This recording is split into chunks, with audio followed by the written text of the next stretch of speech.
bringing it to them all day. You know what's up? Welcome to Birdland. Win or lose, we bringing it to you always. You know what's up? Welcome to Birdland. Orange or black, we rebuild the pack. No matter where we at, you know we coming back. Section 336, we on this, so tune in. You know what's up? Welcome to Birdland. Yeah, welcome to Birdland. You know what's up? Welcome to Birdland. Now, here come the boys from Section 336.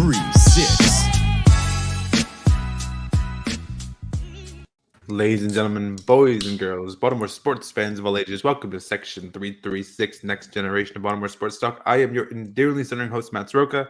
As always, I'm joined by the button lover, Josh Soroka. Hey, Matt. How's it going up there in Maryland? You guys dealing with some cold weather? No, it was like 70 today. Okay. Yeah, more. All right, good. Yeah. That's good because it was like 50s and 60s down here in Florida this week. Yeah, it's been kind of chilly. Had big storm come in this weekend. Lots of weather issues. Yeah. We had a little bit of storm inside the house this evening, but no storms outside. So that's good. Yeah. I've been to your home. There's storms in your home every evening, from what I recall. Well, I tell you what, you thought, and Josh, I'm going to ignore the elephant in the room. What you're wearing, I'm not going to even acknowledge it. So, well, if you want to go on and do a different podcast, go do a different podcast. I figured it's time to, embrace the people down here. And it's really nice that after 26 years, we finally have a championship in the southern United States. So I was gifted a Braves shirt to welcome me to the Braves bandwagon. Yeah, and you know what? It's nice to have a championship. It's nice to have a shirt of a World Series winner. I've never been there before. Never thought I would be. Well, congrats, Josh. Everyone's happy for you. I'm glad. I waited a long time for this. Yeah. Well, Josh rocking that Braves shirt with the racial provoking tomahawk. Good for you, Josh. Embrace that. Go do your little whatever they do over there. And enjoy your championship. You are now disinvited to the Orioles World Series parade. Right. You're disinvited. I knew that this would excite you, so I made sure to not give you a preview on the pre-show as we went over our notes and switched into it real quick during the show intro. So well, I'm glad it makes you happy to annoy me. That's so I was gifted a Brave shirt. I knew it would make you angry, so I knew I could wear it tonight and irritate you. And I am, but I have already ordered an Orioles shirt for the person who gave me the Brave shirt. Okay. Well, do you know how many non-Orioles shirts I own? The answer is 0. I own 0 other team shirts. That's a lie. I've seen you in a Cubs shirt. I have 1 Cubs shirt. And I have 1 Brave shirt. That's the exact same thing. That's different. I'm guessing you bought your Cubs shirt about 5 years ago. No, I actually bought it when I proposed to my wife in Chicago. What was that now? 12 years ago or whatever. Well, then, this shirt's basically the same thing for me. Okay, fine. Mm-hmm. You have a Cubs shirt because of your wife. Same idea, concept. We'll go with that. Yeah. But I've already ordered an Orioles shirt for the person because now that they've experienced a Braves championship, it's time to come over and root for a real American League baseball team. Yeah. Well, I guess if you already got a championship, you can deal with some more years of losing if you got your championship. Exactly. So, and when you root for bad teams, it's awkward and you don't know what to do when the team actually wins. Yeah. That's true. I don't know what to do when we'll be good again. Who knows? Exactly. If the Orioles ever win the World Series, I don't quite know how I'll handle that. Yeah, well, I don't think we'll have to worry about it, to be honest. The way things are going, what I'm seeing this offseason, Josh, I don't think we're going to have to worry about it. So I'm not even sweating when we're doing the World Series. At least Hunter Harvey's on his way. Yeah. And we'll get to that. Yeah. We'll get to some Orioles making some interesting moves, some interesting non-moves, and we'll cover that. Some snubs by the national media. We'll cover all that. Josh, you want to know they say a couple building a piece of furniture together is one of the most trying things for a couple to do. Yeah, okay. Yes.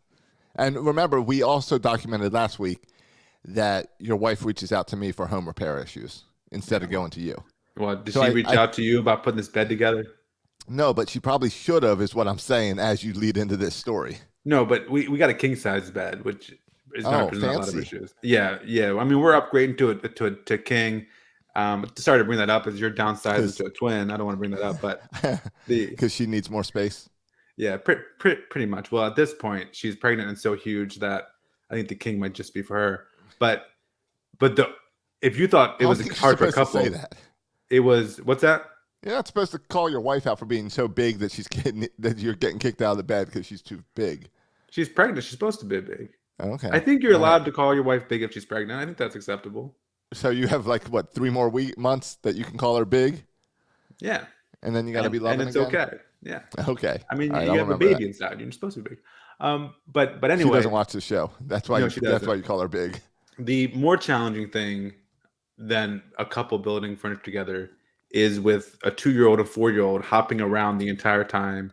You're a clumsy 2-year-old, 4-year-old hopping around the entire time you're trying to build said bed. I don't know. They helped me hang that TV in your bedroom. Yeah, but the bed's built, but it's already a disaster because it squeaks. There's a squeak to it. And M's not dealing with a squeak. She's not. I already know that the rest of my adult life, I'm going to have to hear about the squeak. I'm going to have to throw the bed out in the middle of the night because it squeaks, and I'm going to hear about the rest of my life. I'm going to hear about it. It's the Princess and the Pea. Yeah. Where the mattress is perfect, but you can still feel the pee at the bottom. Yeah, it's pretty much that. There's just a little, in the headboard, it's a metal, I don't know, something. Well, how much movement do you have to do in the bed in order to get it to squeak? And you sit down in the bed, and there's a little bit of a squeak. Ooh. Just to sit down. Yeah, Em's literally ready to throw the bed away. Okay. So in other words, I should be expecting a text from Emily about, hey, come look at my bed squeak while I'm in town for Thanksgiving? Yeah. Yeah, no, I'm already sick of it. She's already sick of it. We got this. She's been wanting a king's bed forever, and now we all hate it. So things are going well over here. That's so weird. The squeak should be able to be fixed. Josh, and I don't think you understand, even if it's just like a little squeak that no one will hear except for a little bat with super hearing, like Emily will hear it, and Emily will never be able to relax again in the house if there's a squeak. And this is a woman who puts on so many sound machines in the background. I don't know how a squeak would ever bother you anyway with the 5 sound machines on. Yeah. It's not just a squeak. It's a squeak and then a rattle. And then a little bit of rattle. Oh, no, there's a rattle. Yeah, a rattle. Yeah. Now you got me concerned that there's a rattle. It's almost like there's a ball in the metal that going it's like just a little rattle. Oh, you got a metal bed? Yeah, it's metal. That's a mistake. Emma has a metal bed. It squeaks all the time. Yeah, Mom. Big mistake. This is really turning into a big disaster. Big but mistake. This is just day one. I'll report back. You need a wood bed. Yeah, well, the wood bed was more expensive than this bed. So, how much time have you spent Googling how to stop a metal bed squeaking? Well, we just finished the bed, so none yet. But you've made it look like Emily has been complaining for days about this squeak. No, Josh, I'm telling you, I'm preparing myself mentally because she's going to be complaining about it for the rest of my life until we get rid of the bed or until I die. Well, here's what you got to do is if it's metal, it's where the metal and the metal touch each other is always where the squeak points are because they're rubbing. No, so it feels like it feels like it's in the middle, at the bottom in the middle. Well, it's wherever there's metal touching metal. So you probably didn't tighten the screw tight enough. No, it's not that. So it's scratching. It's not that. It's not at a screw point. It's not at a 2 metal points meeting. I bet it's about 2 joints. Okay. I don't know, but all right. Well, I hope we solve this problem. I'll come sleep in your bed, and we'll determine where the squeak is. Fair enough. I mean, just like a normal holiday. Absolutely. That's you. That's a you and Bert thing. I don't get involved in that. That's true. No, but we have some Orioles to get to. Ravens do you have some WD-40? Again. Yeah. Do you have WD-40? I'm sorry. I should not have characterized it as a squeak, Josh. It's more of a rattle is a more accurate thing. The rattle's concerning. It's more of a rattle than it's almost like Emily and I thought there was a little metal ball in the bottom of it, and we tried to tilt the bed over to get the little ball out, but we couldn't get the ball out. All right, that's different. All right, it's hard for me to diagnose from Florida, so let's move on to some baseball. Okay, I mean I can take the podcast upstairs in the bedroom. We can rattle it for our listeners so they can try to diagnose it. Okay, maybe next episode I'll do that. But no, I want to talk about some Orioles. I want to talk about some snubs. I want to talk about some Mike Goliath clearing house on the 40-man. But before we get to all that, another Ravens win. That was good to see. The Ravens. The Ravens always find a way to win. Where they struggle for the first half. They're a team that gets hot in the third quarter. It gets hotter in the fourth quarter and seems to always pull the games out. Big I like this storyline. stat. I like this stat real quick that the NFL, when trailing by double digits in the second half, did you see the stat? The I NFL saw the is stat about Lamar. well, this is the stat about the NFL and just teams. When trailing by double digits in the second half, the NFL has a record of 8-93. 8 wins, 93 losses. The Ravens are 3-1 for this year. The Ravens are 3-1 when trailing by double digits in the second half. 3-1. Yeah. We're the comeback kings. And in Lamar's career up to this point, he was like 0-8. Yeah, I know that Lamar can lead a comeback. I just don't know if he can hold a lead, Josh. That's my only question about Lamar. I know he can create comebacks. I just don't know if he can hold a lead. Well, it's not Lamar's responsibility to hold the lead. No, I'm kidding. Defense. I'm joking because they always said, Lamar can hold a lead, but Lamar can't do comebacks. Now all Lamar does is But you're right. But that's what I saw. The storyline for Lamar was always he can't come back. He's got to stay. You got to run the ball and control the game. Right, because he runs the ball. You can't throw enough to come back. And he has shut all those critics up this year. Yep. The critics are crickets. Yeah, did I call them crickets? I think you were going there a little bit with it. But you're right. The critics are crickets. They're not saying, or they shouldn't be saying a word about him because he does it all with a very banged up roster. Yeah, and we got the Dolphins Thursday night. That should be Lamar had a great game in Miami last year or year before. So expect 2 years ago. Miami's not that good of a team. Yeah, I mean, Thursdays always make me nervous because Thursdays weird things happen on short rests, especially if the Ravens kind of banged up. But yeah, it should be easy pickings. I told you I'm in this Survivor League. It's down to 13 people. Started with 100 people. It's down to 13 people, and I'm still alive. I bet the Bills losing knocked some people out. The Bills hurt some people. The Jaguars, yeah. That killed some people's dreams. Yeah. And then the week before, there was a huge loss. Maybe the Chiefs. I don't remember who it was that knocked a lot of people out. Yeah, well, I mean, you saw yesterday it was crazy. A lot of the division leading teams, the Cowboys got blown out. Mm-hmm. The Bills got blown out. I think there was another. Who did Tennessee beat? Cowboys. The Cowboys got blown out by Denver. But there was some division leading teams who got whooped, and so that was kind of really interesting. I think. And the Saints got beat by the Falcons in a weird game. So I think it's just. This is, I mean, it shows you. I mean, any given Sunday. I mean, the most problem, we go crazy if the Ravens have a bad game, right? But just look at the Bills and lose to the Jaguars. Can you imagine if that was Lamar Jackson not scoring a single touchdown, only getting a couple field goals? People lose their minds. I see the Jaguars all the time. You know how tempted I am all the time with the Ravens to bet. The bet in my bookie where it says no team will score a touchdown this game. And I'm sure the odds were great in your favor to choose that on the Bills game. Oh yeah, with the Bills. Someone made some money there. Yeah. But anyway, I brought up my Survivor League because I think I'm going with the Ravens this week. I haven't used them all year. I think Thursday night. I like Thursday night football to get it out of the way, so I don't have to stress about it. And I feel like this is a good one for the Ravens to take them. Yeah, I think so. In the second half of the season, there's a lot more division games, and those I'm uncertain with any division game. Yeah, I mean the Browns could win any given. I mean the Browns could beat us. The Bengals obviously beat us, and the Steelers can beat us. So no, we got a strong. We got to pick a game. Yeah, the AFC North is a really strong division this year.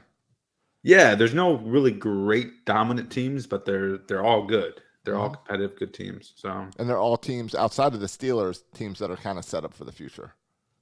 Yeah, I think that's true. Yeah, and the Steelers, I feel like are always going to be pretty good because they're really well coached and a well-run organization. So, even once they get Big Ben out of there and get a new quarterback, I mean, they're not going to have many down years. I feel like. Correct. Isn't that amazing if you think about it, though, Josh? The transition happens so rarely from a good quarterback to another good quarterback. Yeah. And the Ravens are so fortunate to go from Joe Flacco to Lamar Jackson, right? That transition rarely happens. Right. And I think that before that, it was Kyle Bowler and who else? Oh, Trent Dilfer and Elvis Gerback. You can go all the way back to Vinny Testaverde. And the guy that was murdered in Tennessee. Oh yeah, the former Titans quarterback. Yeah. What's his name? Why am I blanking? I don't know, but there's a great podcast about that. Yeah, some awkward death scenes there. Yeah. Not a death scene you want to necessarily walk into. So.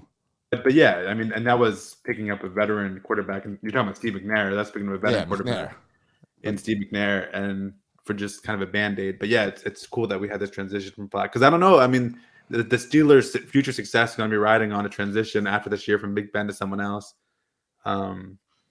We see the Bengals seems like they finally found the quarterback after years and years and years of searching, and the Browns maybe found the quarterback after years and years of searching. So depending on how much you believe in Baker Mayfield. So yeah, football's fun right now. Football's fun. We're very fortunate to have Lamar Jackson as our quarterback. Yeah. All right. Baseball. Are the Orioles going to be fun this year? I don't know. Is this going to be a fun offseason? I don't know. I can't tell. I don't think so. I'm getting more pessimistic with every passing day. Yeah, I'm getting more leaning towards the Michael Elias is still in the sell-in mode. Yeah. I mean, the big news this week is Michael Elias cleared house as far as creating roster space. I think the number currently is we just picked up yesterday. We picked up Brian Baker, a pitcher, I think from the Giants, which is maybe trying to get back at the Hunter Harvey thing. But they now have 32 players on the 40-man, so 8 openings. We were talking a couple weeks ago about how there was like 60 people on the 40-man. If you had all the injured lists and stuff, and the people we needed to call up. Like, how are we gonna, take people off the injured list and call these people up? Well, now, I mean, there's plenty of room now, as there's, just 32 players on the 40-man. They're going to protect some guys, but I don't think they're going to protect 8 guys. So they're still going to have extra room on the 40-man. And the Orioles might be done. Michael Elias might not be done with DFAing guys. I think a lot of the ones were expected. I mean, the big name, I think, was Pedro Severino. But again, that was expected. We now have 0 catchers on the roster. All right. I expect the Orioles to have at least one catcher to come opening day, but I don't know for sure if they'll have a catcher. I hope we got someone in the minors we can bring up. Yes, it would be nice if we had really good catching prospect we could just call up for opening day, but I don't know if we do. Right. All right, Hunter Harvey, let's discuss this. Yeah, that was the most surprising of the ones. Were you surprised to see Hunter Harvey cut when you got guys like Keegan Aiken and Tanner Scott still held on the 40-man? Lopez. Yeah, I mean, and along with that, a couple guys that honestly, Oriole fans might not even know, like Joey Crable and Brooks Kriske, who was just here for a cup of coffee at the end of last season. And I imagine those are bubble guys, if we kind of summer guys, but surprising that guys who just arrived in the organization are kept over a guy like Hunter Harvey. Yeah, I was surprised. I was surprised and I was disappointed. Surprised and disappointed with my first 2 reactions to that. Yeah. Do you think it's because Hunter Harvey never became – you think injury issues were part of the concern, and the fact that Hunter Harvey never became the back-end bullpen guy that we expected after not becoming a starter that we expected? Oh, yeah. I mean, he's 27. He's been here since, like, high school. 9 years with the organization. He's pitched 30 innings in the majors. 30 innings in the majors. He gets hurt every single year. That's why. I mean, that's why he's not here, because he gets hurt all the time. Right. And so it doesn't matter if you have all the potential, if you can't stay healthy. But what I don't understand, and maybe the Orioles, honestly, I don't know how much this plays into it, but you also got to pay all his bills, and you're paying a player to not even play. And it's annoying, right? If you're ownership, you're paying this guy, you're helping him recover, you're spending extra resources to get this guy to recover, and then just to have him not play or perform. It's really frustrating probably for the organization. But at the same time, he's just 27. If you're worried about roster spot, don't worry about a roster spot. Dude's going to be on the 60-day DL and off your 40-man roster in no time, so you don't have to worry about that. It doesn't seem like there's other guys, right, that it seems like are more expendable. And also, you have 32 men on your roster out of 40. Like, you have open spaces if you wanted to keep them. Right. So to me, it was surprising. On the other hand, I've heard people argue that he went all the way down to the Giants. The Giants had one of the last options on the waiver. So that means, 20-some teams passed on Hunter Harvey because he hasn't proven himself to be able to be successful in the majors. So I think all those were factors. But still, I found it surprising. And partly because, I mean, honestly, I'm attached to the guy because he's a first-round pick. You watch his career, you root for him as a starter. It didn't work out. Then, he's going to be an electric bullpen arm. And you just followed him for 9 years. We've been talking about Hunter Harvey. And to have a guy that you haven't even heard of, or a guy you've only heard of for 5 minutes, like a Joey Crable or Brooks Kriske, or even like a newer guy like Isaac Mattson, for those guys to be retained. But to lose a Hunter Harvey, a name kind of everyone knows, former first-round pick with electric stuff, is surprising. And I wish Hunter Harvey nothing but success. I hope Mike Elias. I hope I can talk trash about Mike Elias and how Hunter Harvey's killing it with the Giants. But we'll see. He needs to stay healthy first. Maybe they'll re-sign Gaussman, and we can have them both in there together. Yeah, and then they'll win the World Series, and you can get a Giants shirt. That's only if I'm living in San Francisco at the time. Oh yeah, I forgot. You're living in Florida. That's why you got the Braves shirt. Exactly. Because they're a Florida team. I'm telling you, everyone down here is Braves fans. Yeah. But I'm converting it. The person that gave me the shirt will be converted to an Orioles fan by opening day. That's my goal. All right. Let's see. Are there any other BFAs that surprised you, or are there any of the guys that you're surprised somehow are still on the roster? Josh, here are some names that are still on the roster. I mean, I named a few that I'm surprised with. DJ Stewart, still on the roster. Yusniel Diaz was just shut down with the Arizona Fall League. He's still on our 40-man. Yeah, there's a lot of outfielders on our 40-man still. I like that McKenna's still there. I like that Mateo's still there. Mateo's listed as an outfielder. I think of him more of as an infielder, but yeah. Yeah. Tyler Nevins is interesting that even with all these options in the majors for outfield, they're still curious about Nevins. Yeah, I like Tyler Nevins too. So, yeah, Stewart I would have cut. Diaz, I don't know what to say about Diaz because he hasn't gotten a shot in the majors. Yeah. I'm surprised Jemiah Jones is on this roster still, if you want to go to the infield. Oh, I'm not. He's the Mike Elias boy. That's another thing. Hunter Harvey was not drafted by Mike Elias. He wasn't Mike Elias' boy. Jemiah Jones and that's definitely a noticeable thing. Yeah. Yeah, you got to be Mike Elias' boy. Yes. The guys who were retained, we talked about, who haven't been here long, but they were gotten here by Mike Elias. So I think that's going to matter. Because, I mean, certainly Mike Elias, each GM, right, has something that he looks for in players. Dan Duquette had his thing. Like, Dan Duquette was all about, failed first-round picks. He would be all about Hunter Harvey, picking up a guy like Hunter Harvey. But that's the other thing. Like, I heard someone say, well, this is just losing Hunter Harvey is a sign that our roster is getting more talented, so we just need more room to protect guys. I thought, what a bunch of BS that is. Yeah, it was. We got 32. That means we have 8 guys. We got 8 more extra guys that, there's not 8 minor leaguers who need to go in on our 40-man. Like, there's still, I can still name 10 players that I don't think anybody else will want in the majors. Like, this is losing Hunter Harvey has nothing to do with our roster getting better. Tell me who would have signed Keegan Aiken.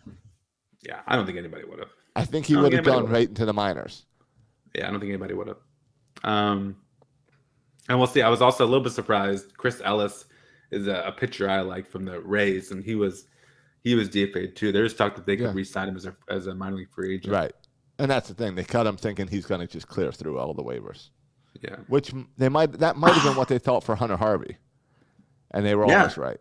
Yeah. I mean, it could be. And then if he's off your 40-man, you can stash him in your minors more, and you can you can work on getting him healthy and have him pitch all year.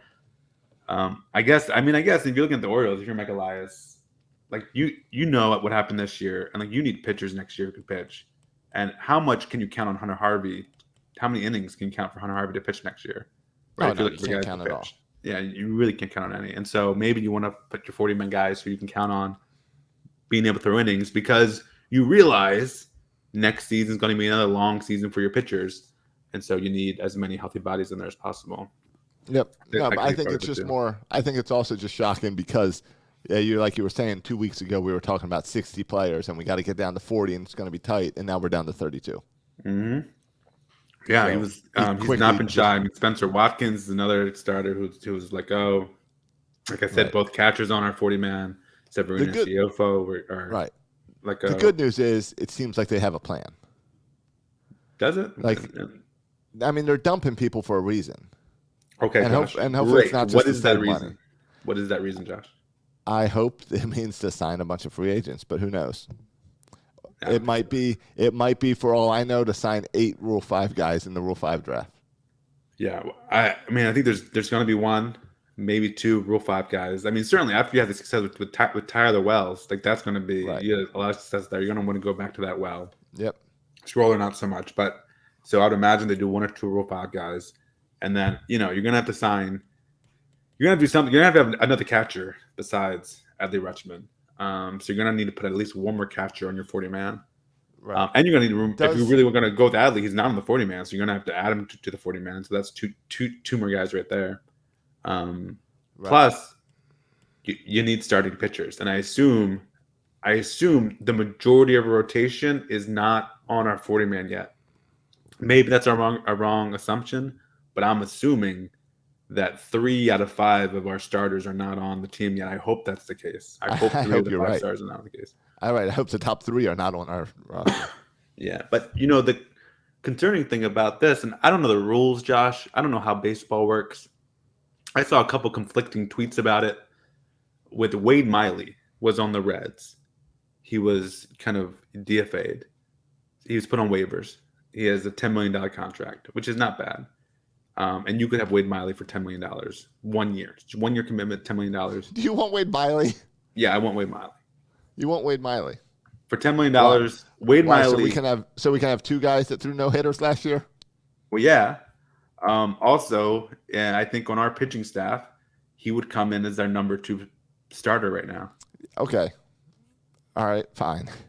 I mean, you're looking at a guy who had a 3.37 ERA last year, went 12-7 last year. Because he wasn't pitching in the AL East. Yeah, Big certainly. difference. Yeah. I mean, he pitched with Baltimore before, right, several years ago. But still, I would argue his ERA was probably around 5 when he pitched with the Orioles. I think with the Orioles, he was a big pile of fine. Right, which is a big pile of better than we had last year. Right? I guess so. All right, if all you want is a big pile, then go for Wade Miley. I mean, it just makes sense to me that Wade Miley would be a guy, but we didn't pick him up. He dropped to the Cubs. Now, I just don't know if we can pick. Do we get to pick before the Cubs? I don't know, because I saw 2 conflicting reports. One said the waiver wire, all the NL teams have a chance, then all the AL teams. But if it's just all the teams together, then so like if you're cut from an NL team, your NL teams get first dibs? That's what I read. One tweet said, but another tweet said the Orioles passed on him, so I don't know. That's interesting. Because the Orioles should have the top waiver pick as a result of having the worst record in baseball. Yeah, but so we should have first dibs with anyone that gets DFA'd. Yeah, but then how does that work? Is it like fantasy football where like then if we make a pick, we move to the bottom of the line? No, we get the first pick every single time. As long as we suck, we're the first pick. Right, because our record doesn't. Yeah, our record stays the same, so we always get access to the first pick if someone's put on waivers, and then that's why we end up picking up Brian Baker. But yeah, the other news. I mean, before Mike Elias just started. It seems like Mike Elias doesn't want anything to do with the Orioles of the past, and wants trying to set his own thing. So that might be a reason enough for him to ignore Wade Miley. Yeah, I mean, I suppose, and Mike Elias, I assume, has a plan and maybe has a budget. Oh, you mean process? A process and also a budget, and maybe $10 million doesn't fit in that budget. That's all I want. Like, I don't want the decision to not bring Wade Miley in to be about the $10 million for 1 year. Right. I hope it was other reasons. Right. We don't want money excuses. Totally. Yeah. Of course, this is all lining up to assume we have the winter meetings in December. Right. But before Mike Elias started getting rid of all the Orioles that we know and love, there was just nothing but good news coming out of the minors, or I guess coming out of the Orioles system, when you saw, first of all, Orioles is doing a cool thing, Orioles Twitter, where they put all these prospects in Orioles uniforms. Have you been seeing these things? I saw a little bit. Yeah, like every prospect has a little Oriole picture. There's Carter Balmer. That's been pretty cool. But they're good news with Carter Balmer. He came back healthy. He's looking good after Tommy John surgery. The best news of all, I think the quote was, what did he say? Something like, "I'm back. I'm feeling like my old self again." That was a quote by Heston Kjerstad, who said he's feeling like his old self again. And so that was, to me, that's huge. And there was video of him out there swinging the bat and hitting the ball hard. And so I'm really curious to see how the Orioles kind of treat Heston Kjerstad, where he's a little older now. So do they start him at Bowie or something? But he has no minor league experience, no professional baseball experience. So does he start at the bottom at Delmarva, or do they put him there in the middle at Aberdeen? I mean, I'm curious to see what they do with all these outfielders. We got a ton of talented young outfielders. I'm curious to see how they play on the minors. But yeah, that's great news that Heston Kjerstad is healthy again. I know he was a guy that's been a top 100 prospect everywhere, and then after he got the myocarditis, he's dropped off most top 100 lists. Presumably, he's just as talented as he was, right? 2 years ago when he's a top 100 guy. So hopefully, he plays like a top 100 prospect. Right. He's a guy that'll quickly, once he starts playing in games, jump back up that list. You would think. I would think so. Yeah. And when people see him that he's healthy and back, I would imagine, he's a guy that'd be a fast riser. Yep. So that was encouraging. The disencouraging news this week, Josh, was the Ryan Mountcastle snub. Not that he didn't win Rookie of the Year, but he didn't even make the top 3 finalists. Josh, how mad are you that Ryan Mountcastle didn't make the top 3? I mean, I'm not surprised. I'm not surprised. The Orioles were really bad this year. So I'm not surprised that he's not. I was surprised that the players voted on him. We talked last week about how the players voting on you is a way bigger honor than newspapers and reporters voting on you. And it's been pretty cool on Twitter to see a lot of his former teammates in the minors who are active on Twitter come out and like support Ryan Mountcastle and talking about how it's outrageous he was snubbed. Right. And then I love my favorite I don't know, who is it? I'm going to mess up. People on Twitter who are kind of the analytical guys on Twitter who are like, technically, guys, his overall WAR is not good enough to put him in the top 3 of rookies or whatever. Right. He was ranked 6th in the American League based on WAR. Yeah. Among rookies. Yeah, among rookies. I think he led all the rookies in home runs. Right. Yep. He was near the top in RBI and slugging, OPS. He was near the top of all those numbers.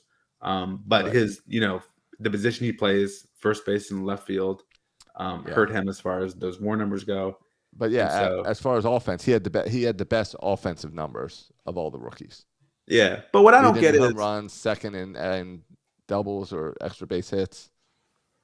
But what I don't get is I feel like it's natural for Oriole fans to be biased and defend their boy Ryan Mountcastle. And so I don't get the other side of the argument. We're saying, like, actually, technically, guys, he didn't get snubbed because his WAR isn't good enough. Where, like, you understand, like, we're not the national media. I'm a freaking fan, and I'm going to have my boy back, Ryan Mountcastle. Don't tell me, like, I'm dumb for backing my guy because he's the guy I root for. And so, yeah, I'm biased for Ryan Mountcastle. Deal with it, dude. That's just the internet. I know better than you attitude. I'm smarter than you. Yeah. So that response is always annoying. But yeah, I mean, I would have liked to see him. I mean, and the thing that makes it annoying is Wander Franco, who I agree is a better, more talent. Like, who would I rather have? Wander Franco or Ryan Mountcastle? I'd rather have Franco, right? He's a more talented player. Yeah. He's younger. The dude's a stud. He played in 70 games last year. He had less than 300 at-bats. He played half a season. I mean, I feel like part of baseball is the major league 162 game grind, right? And Ryan Mountcastle played the entire season with the Orioles. Right. Wander Franco played less than half, and yet Wander Franco is a top 3 final. Like, that's the one that really made me mad. Is that a guy who played 70 games just because he was so hyped up, and people said, "Well, if you project this out to the entire year, no." But he only played 70 games, and part of the game of baseball is the fact that it's 162. And the 70 games means he's also qualified again next year? I don't think so. He could be qualified back-to-back years. I don't know. I would imagine that'd be impossible I'm not sure, but I also know playing on the Orioles hurt Mountcastle, not because of his numbers, but because of the national attention and the overall thought about the Orioles. Yeah. Yeah, and the opposite is true with Wander Franco. No prospect got more hyped than Wander Franco, and that's why he's on the list and Matt Costa is not. Which is why it's nice to see Cedric Mullins will be on the list for MVP, but it's because they do a top 10 instead of a top 3. Yeah, even though he got snubbed for the Gold Glove. Yeah, yep. Finalist, yeah. So, which I don't have a problem with because we've seen him make some bonehead plays in the outfield. Mullins? We've seen him make I feel like he's misplayed some. Maybe not. Maybe he's Mullins. Maybe not. I mean, Mullins' only weaknesses in Mullins' games is his bad arm. Yeah. Or his weak arm. But it's nice to see him get at least MVP. Yeah. But yeah, MVP nominee. Yeah. Any chance that Manager Hyde gets recognized for Manager of the Year? Oh, he should. I mean, yeah.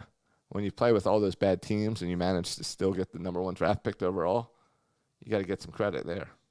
Yeah. I mean, Mike Elias brought him in to tank this team and make this team as worse as possible. And I don't think anyone could tank this team as well as Brandon Hyde has tanked this team. So he's done an amazing job tanking this team. He deserves some credit. Exactly. Yeah. So, yeah, I mean, I think he's consideration. But yeah, so, I mean, I think the thing to watch for going forward is, I mean, teams are still clearing out room in the 40-man as they figure out what they're going to do in anticipation of December meetings, if they happen, the winter meetings. And so I think the Orioles, first on that waiver wire pickup, I think you still could see the Orioles make some more moves as far as the waiver wire. And I don't think the 40-man is like, if you made first cuts, like if you're still on the team now, if you're Isaac Mattson and you think, I've made it, or you're Rylan Banning. Yeah, you are not safe at all. Like, you are not safe. You guys are on the bubble big time. And every time the Orioles pick someone up off the waivers, like, your job becomes a little bit more in jeopardy. But congrats for making it through, I feel like, the first kind of hardcore cuts that Elias went through here. Yeah, and props to people like Keegan Aiken for somehow sneaking through. Maybe Keegan Aiken, because his name starts with A, he's at the top of the list. And so maybe Elias didn't see his name up there. Sometimes you miss that name at the very top. When he was cutting people, maybe the same as Zimmerman, and that's how Zimmerman got into. I don't know. Yeah, it just didn't stick out.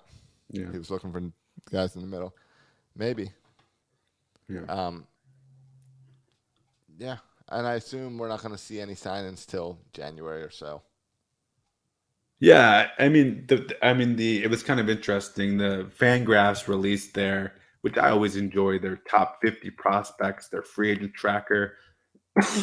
And the thing I like about theirs is they have what their expert, whatever, their blogger or whatever, their researcher, how much they expect him to make. And they also put like a crowdsourcing where they ask a bunch of people to crowdsource to what they think the free agent will make. So it's always nice to compare kind of those numbers. But are they ever right? I feel like I think they're actually, as far as no, but I think that they're closer than most. Okay. I think Fangraphs has a pretty good idea of kind of what players are kind of worth. And number one, I think it's notable to mention who they have as the top-ranked prospect. Top-ranked free agent this offseason is Carlos Carrera. Yeah, and we all agree with that. At least on this show, we do. Yeah. Ben Clemens, the writer for Fangraphs, anticipates him making 9 years, $33 million a year for a $297 million salary. Josh, what are the chances the Orioles commit to paying Carlos Carrera $300 million for the next 9 years? 900%. No, the Orioles will not put that type of money out. I wish they would. I want them to sign him, but I can't see a 9-year deal. Yeah, I mean, it's interesting. I mean, how many of these players will end up Yankees is the question I want to know. Or how many of them will end up in the AL East. But yeah, Yankees, Boston. Yeah. The top 3 players are all shortstops. Marcus Semien, Corey Seager. That's good. Carlos Correa. And if the Yankees can sign one, the Dodgers can sign another, and we have a chance at the third. Yeah, and I mean, and Trevor Story is another guy that's really high on there. The other interesting thing is, I don't know, with these top 50, like, I don't know. I look at them and then you start to think, like, you think, okay, if you go down to like maybe, maybe 25 and you see some pitchers there and you think, okay, well, maybe the Orioles could kind of get active and sign, I don't know, like a 31, a Steven Matz, because you look at it 3 years, $14 million. Like but then no, like, I don't think the Orioles are going to sign a single guy. If I was asking right now, if I was kind of predicting, I don't think the Orioles are going to sign a single player in the Fangraphs top 50 free agents. I don't think they'll sign one. And MLB trade rumors went through and predicted where the top 50 will go. And none of them was Orioles, right? No. They're saying Tigers or Phillies for Correa and Yankees for Seager. All of them seem to agree Seager. Freeman is staying at the Braves. Bryant, they're saying for the Mariners. And Gosman, who they have as number 5. They have Gosman as number 5 overall. And they're saying San Francisco Giants.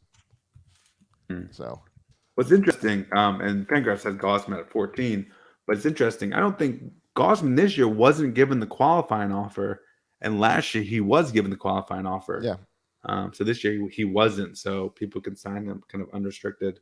So that's interesting too. The other big name that I'm kind of curious about. I mean, I'm curious about the top 3 shortstops. I'm also really curious about, as far as pitchers go, Eduardo Rodriguez. I'm kind of curious to see where he lands because he's been like a former Oriole prospect, right? Who we gave up in the Andrew Miller deal, who's been good for Boston, not great, but good for Boston. I'm curious to see where he lands. But there's, just a lot of good names on this list, so I'm just curious to see how it goes. Yeah. According to MLB trade rumors, they are predicting the Twins or the Tigers for 5 years, $70 million for Eduardo Rodriguez. Twins or Cardinals, yeah. All right. So, no Orioles in the top 50 free agent list. No Oriole players. Players. Just former Orioles. Yeah. Former Orioles that we traded. Well, like Rodriguez, we traded to get Andrew Miller for half a year. Yeah. I think Jonathan Villar is down at the bottom of the list at like number 48 on Fangraphs. Chris Cosman's on there. But yeah. That's it. I think Villar is predicted to go. Well, they disagree. Mets, Rockies, or White Sox are what the 3 writers guessed. 2 years, $14 million. Would you give Villar 2 years, $14 million? It's not my money, so yeah. But yeah, I think it'd be an upgrade over what we have. Even with my money, I think I would do that. Yeah. If I was controlling the Orioles roster. But maybe, I don't know. Because on the other hand, I almost would want to put it all into give me all the pitchers. Give me your Robbie Rays. Give me your Marcus Stromans. Give me your Carlos Rondones. Like, put it all into pitching is almost my attitude. With the opposite of pitching, big free agent out there, Nelson Cruz is a free agent again. Yeah.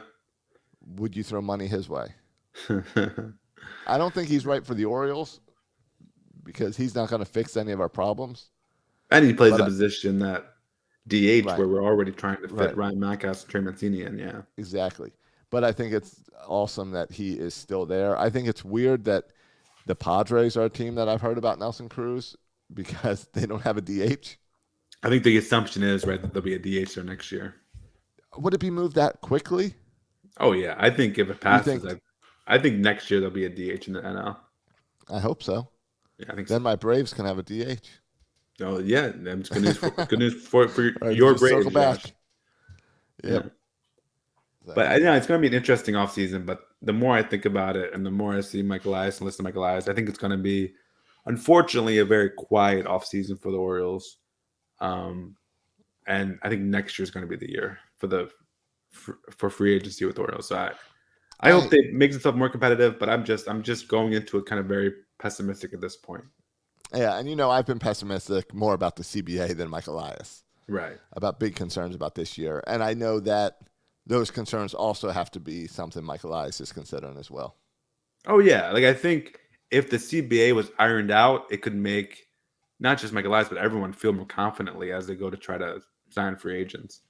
But at this point, there's so many unknowns, right, as far as how contracts going to work in the future and all this stuff that Yeah. Like, I understand being a little more hesitant with that looming out there. Totally. Definitely agree. Makes sense. All right. Anything else to get to this week? I mean, for a week with no baseball and like nothing really going on, I think we covered a good amount of stuff that does affect the Orioles and their off season.